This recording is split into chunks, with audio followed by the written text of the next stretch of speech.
श्री गणेश शारद सद्गुरु मंगलमूर्तिभ्यो नमः। ओम सहना भवतु सहनौ भुनक्तु सह वीर्यं करवावहै तेजस्विनौ अधीतमस्तु मा विद्विषावहै। ओम शांति शांति शांतिः। ओम भद्रं नो अपि वातय मनः।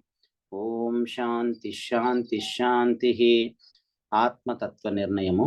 ओम श्री विद्यारण्य स्वामिने नमः। ఆత్మతత్వ నిర్ణయము పరమాత్మ స్వరూపము. పరమాత్మ యొక్క స్వరూపము. సృష్టికి పూర్వమున పరమాత్మ ఒక్కడే ఉండెను. ఈ సృష్టికి పూర్వం పరమాత్మ ఒక్కడే ఉన్నారు. నామ రూపములు కానీ నామము రూపము కానీ కుల గోత్రములు కానీ ఆ పరమాత్మకు కుల గోత్రములు కానీ నామరూపములు కానీ నీల పీత వర్ణములు కానీ నీల వర్ణము పసుపు వర్ణము ఇలాంటి రంగులు వర్ణములు కానీ జనని జనకులు కానీ తల్లి తండ్రి కానీ పాప పుణ్యములు కానీ పాపము పుణ్యము ఇత్యాదులు కానీ ఆ పరమాత్మకు లేవు. ఆ పరమాత్మ ఆ పరమాత్ముడే వివిధ రూపములుగా తోచుచూ ఉండటం చేతను సర్వాత్మకుడు అగుటం చేతను విభుడు అనబడుతున్నాడు. అన్నిటిలోనూ వ్యాపించి ఉండడం చేత ఆయన విభుడు, వైభవము కలిగినటువంటి వాడు, వ్యాపకశీలమైనటువంటి వాడుగా పిలువబడుతున్నాడు. సర్వ వస్తువులకు ఉండేటువంటి ఈ సృష్టిలో ఉండేటువంటి సర్వ వస్తువులకు ఉండేటువంటి స్వగత భేదము, సజాతీయ భేదము, విజాతీయ భేదము ఈ పరమాత్మకు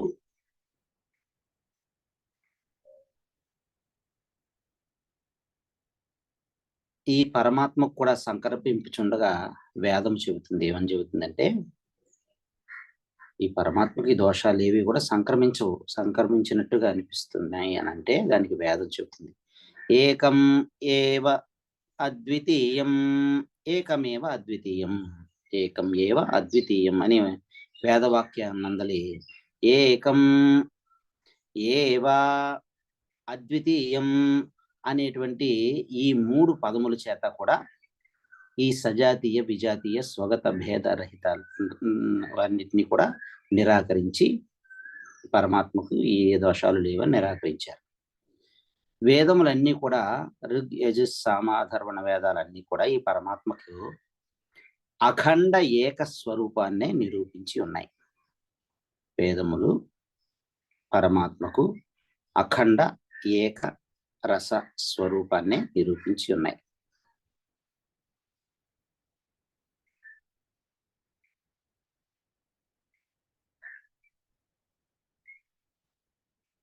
ఈ పరమాత్మకు సత్యత్వాన్ని, జ్ఞానత్వాన్ని, అనంతత్వాన్ని, సత్యత్వాన్ని, జ్ఞానత్వాన్ని, అనంతత్వాన్ని అంటే సచ్చిత్ ఆనంతత్వాన్ని, సత్యం జ్ఞానం అనంతం బ్రహ్మ, అందులో సత్యత్వము, జ్ఞానత్వము, అనంతత్వము కూడా వేదములే ప్రతిపాదించి ఉన్నాయి.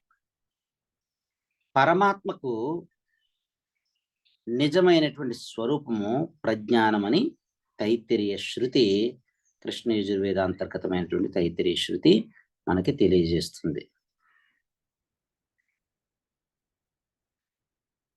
సత్యం జ్ఞానమనంతం బ్రహ్మ అని మనకి తైత్తిరీయ శృతి తెలియజేస్తుంది. శ్లోక రూపంలో ఈ విధంగా చెబుతున్నారు. ప్రజ్ఞానస్యాస్య జీవత్వం ప్రాణధారణతో యథా జగత్ సృష్ట్యాది హేతుత్వాత్ బ్రహ్మత్వం చ తథా భవేత్.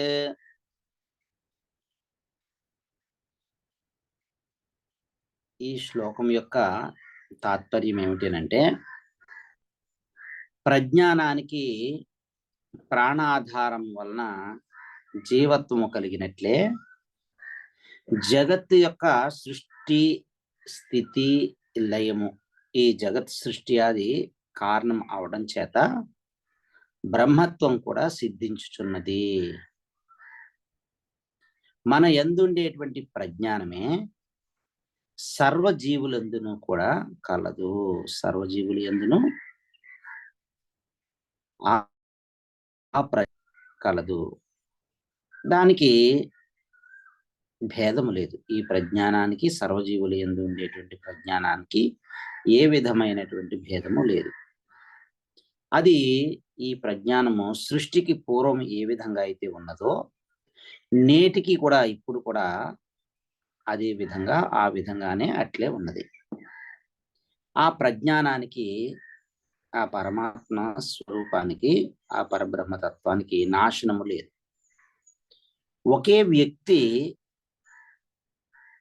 వ్యక్తికి ఉపాధి భేదం చేత పితృ అంటే తండ్రి, భ్రాత్ర అంటే సోదరుడు, సహోదరుడు, ఈ పితృ భ్రాత్రాది శబ్దములు కలుగుచున్నట్లే ఒకే వ్యక్తికి కుమారుని దృష్టిలో పెట్టుకుంటే తండ్రి అని, సహోదరుని దృష్టిలో పెట్టుకుంటే భ్రాతృడని, ఈ పితృభ్రాత్రాది శబ్దముల చేత ద్రష్ట,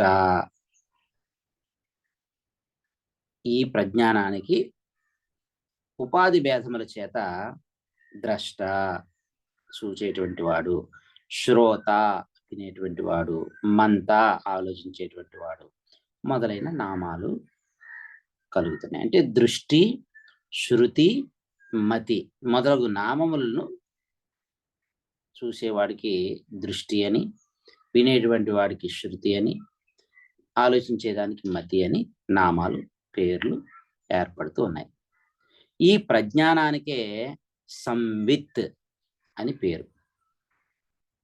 ఈ ప్రజ్ఞానానికే సంవిత్ అని పేరు. దేశ కాల వస్తువులు, ప్రదేశము, కాలము, వస్తువులు మాయా కల్పితంలో అవటం చేత పరమాత్మకు వీటితో ఏ విధమైనటువంటి సంబంధము లేదు. సత్యవస్తువు పరమాత్మ సత్యవస్తువు. అనిత్యములైనటువంటి, అసత్యములైనటువంటి దేశము, కాలము, వస్తువు ఇత్యాదులన్నీ కూడా సత్యమైనటువంటి పరమాత్మని ఏమి కూడా చేయచాలవు. అనిత్యమైనటువంటివి ఏవి కూడా నిత్యమైనటువంటి పరమాత్మని ఏమి చేయచాలవు.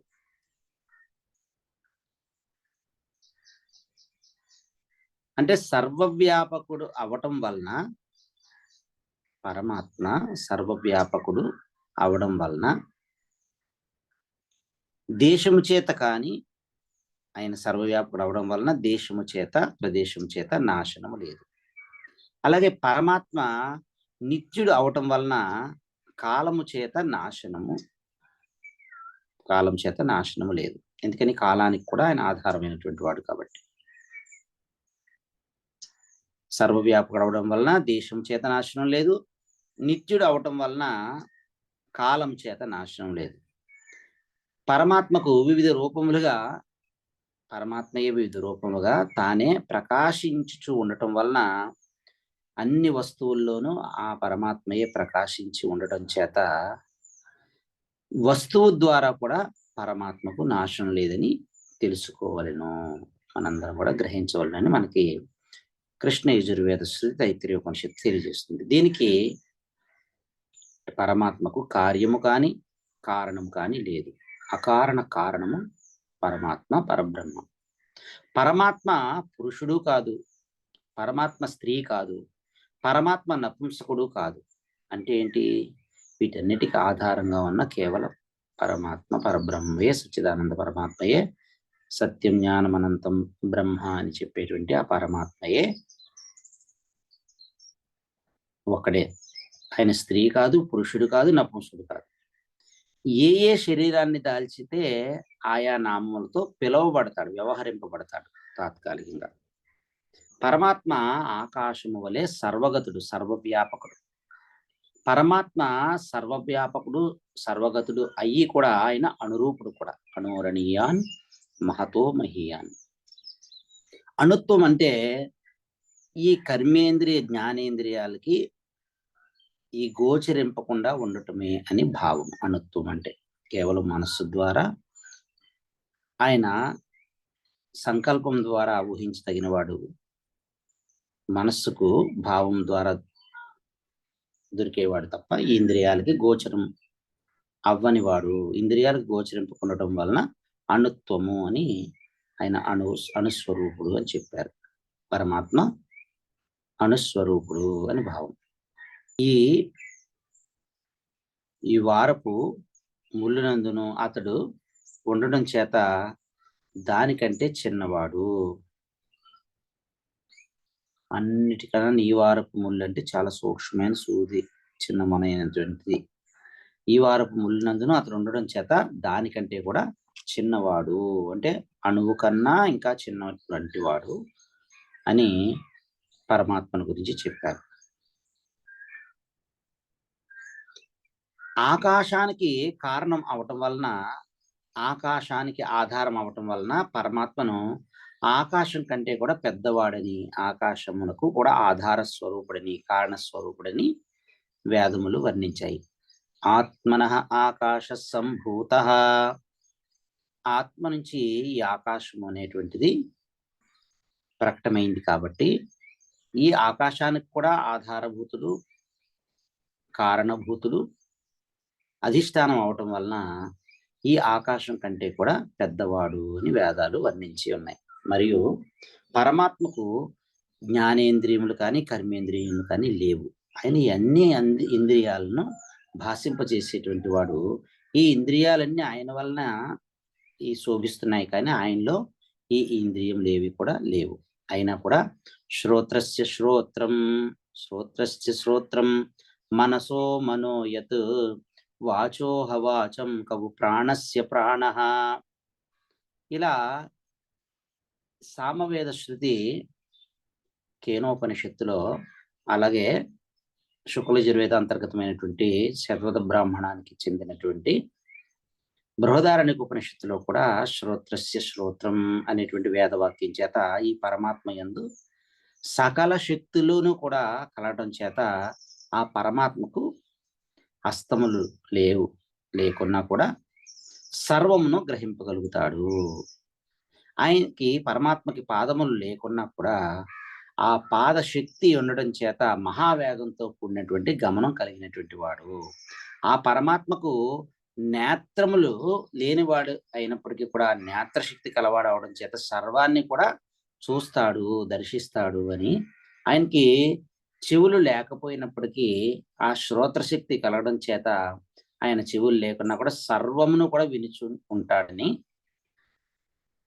అపాణిపాదో జవనో గృహీత ఇత్యాది వేదవాక్యము నిరూపిస్తూ ఉంది. కాబట్టి పరమాత్మకి సర్వశక్తులు కలవు అని ఇక్కడ మనకి స్పష్టమవుతుంది.